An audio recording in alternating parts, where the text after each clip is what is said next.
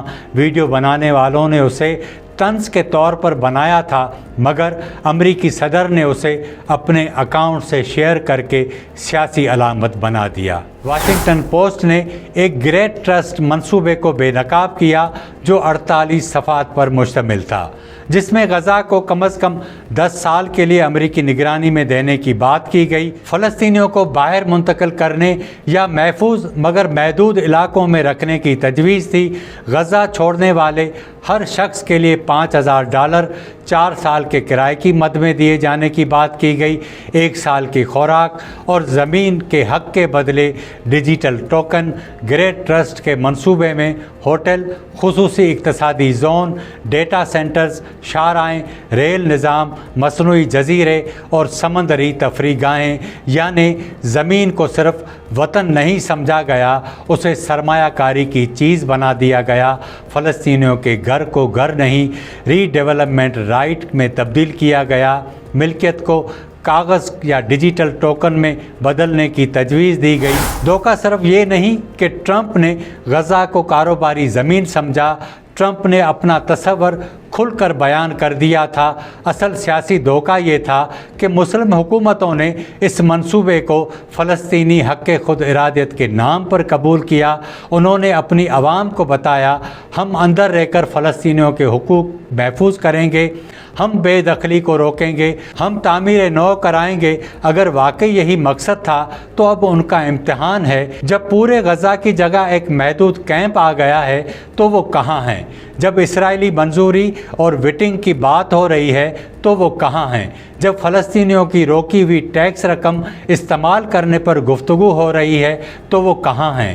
اگر انہیں منصوبہ تبدیل کرنے کا علم نہیں تو یہ نااہلی ہے، اگر علم ہے اور وہ خاموش ہیں تو یہ لا تعلقی ہے، اور اگر وہ جانتے ہوئے بھی اسے فلسطینیوں کے حق میں پیش کر رہے ہیں تو اس سے بڑا سیاسی دھوکہ اور کیا ہو سکتا ہے؟ اسرائیل نے فلسطینی اتھارٹی کی اربوں ڈالر کی ٹیکس آمدن روک رکھی ہے۔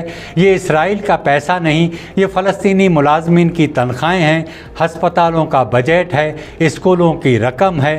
اب اس رقم کا کچھ حصہ بورڈ آف پیس کے منصوبوں میں لگانے کی بات ہو رہی ہے، یعنی پہلے فلسطینیوں کا پیسہ روکو، پھر ان کے گھر تباہ ہونے دو، پھر انہی کے پیسے سے عارضی کیمپ بناؤ اور آخر میں اسے امداد کہو۔